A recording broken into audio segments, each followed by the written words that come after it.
So in this video I'm gonna show you how to cook tortelonely with corned beef. So instead of using ground beef, we use corned beef instead, and these onions.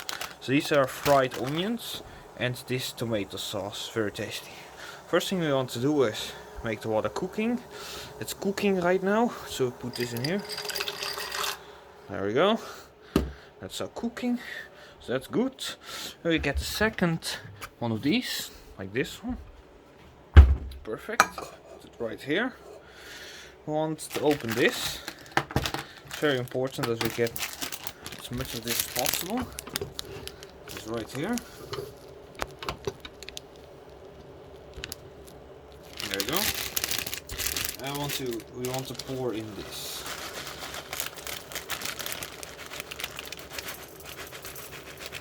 I want to make sure we get plenty of pieces, but not too much, else it gets too oniony. So we're kind of like this, like a heap in the center. Okay, that's very good. And basically will add more taste to it. So this is like a taste adder. And then, of course, we also need one more thing. That is to turn this one down a little bit. Like that. It's good enough. Okay.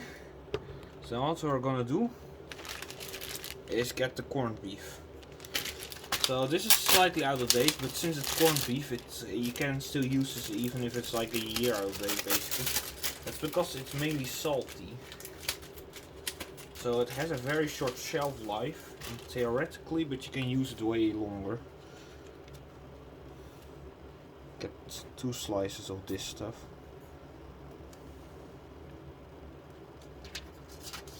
I don't want to cook this plastic, of course, because I know it will not be tasty. 2 slices of that. Like that. I get 2 slices in there. Because this is going to be a 1-person dinner. And I want to make sure we do this correctly, else it can go really dangerous.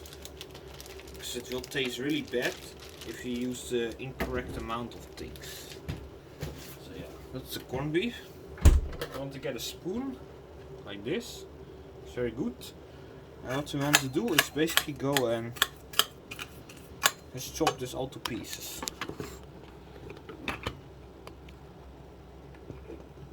Make sure I stabilize this camera good enough. It's kind of on the fall over. It would be very bad if this falls into the water.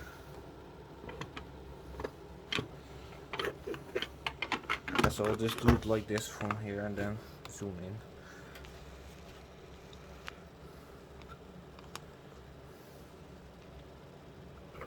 Okay, good.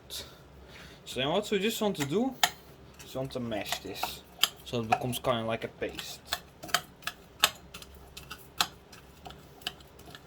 So we're cutting like the corned beef into pieces. It's not warm yet. I can actually also turn on the stove a little bit. Let's see, what would be good temperature? Between 3 and 4. So we want to make sure that we chop this corned beef in small little pieces, like this.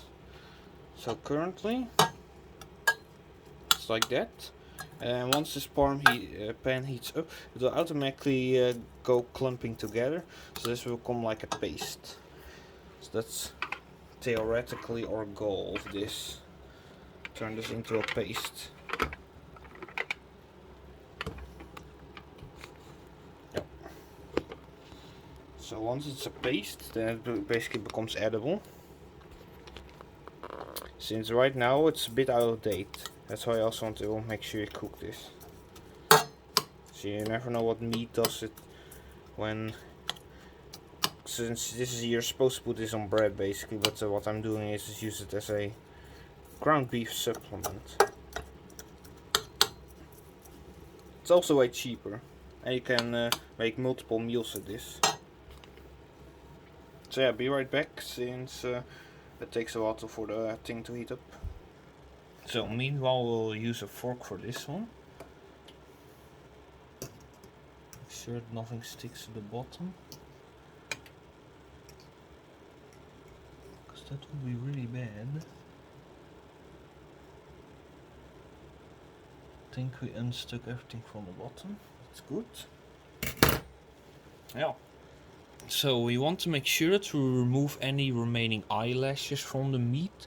Because I just found one. Yeah.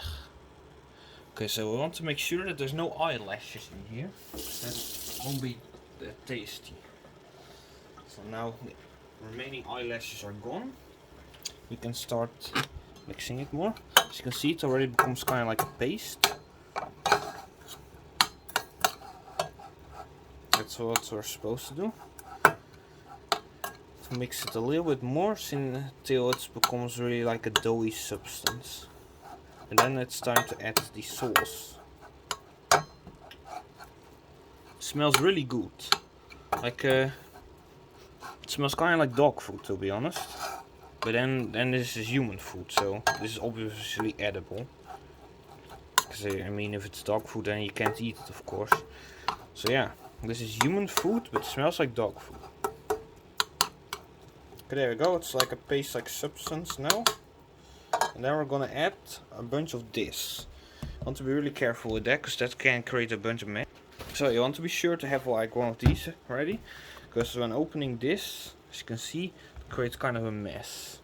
So then I pour a little bit of this in here. Not too much, of course. Kind of like covering the sauce that's already in here. So if you could put too much of this in there, then it will taste really, really disgusting. There you go. Clean this.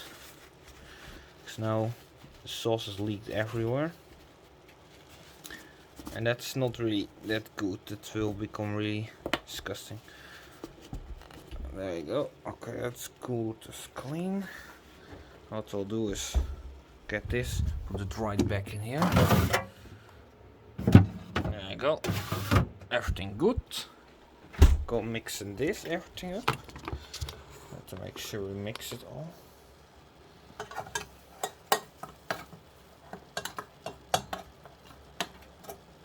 I think we put slightly too much in here. But that's alright. See what I mean? Now it becomes like this. So this is what we want. Let's add that tomato taste to it.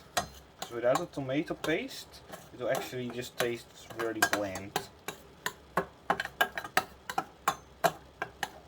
So this is basically the sauce.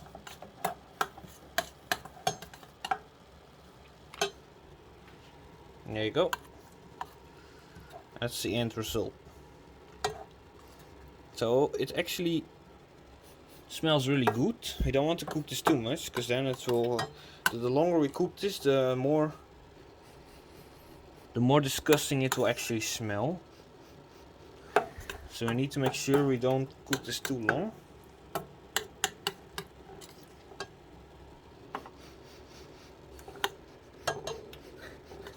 There we go. That's about good. I'll put it on like this, and we'll just let that sit. I'll need to wait till this is all done.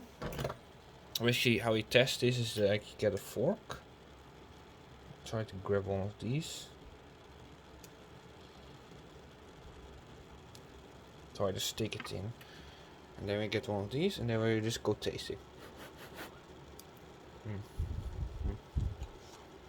Okay, that's done. So that's good. Now we go and get a funnel to funnel the water out. Turn this off. Get this. I want to be real careful because we're handling super hot water. Right in here. Then you're basically done. Shake this a little bit. And it's basically dinner.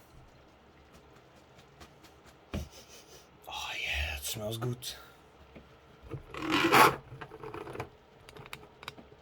So then we go ahead, pour it all in here, like this. That's basically it. Now our dinner is done. Go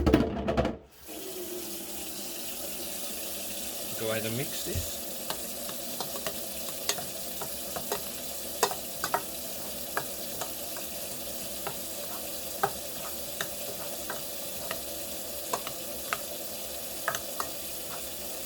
There you go. Dinner time. Atakimasu.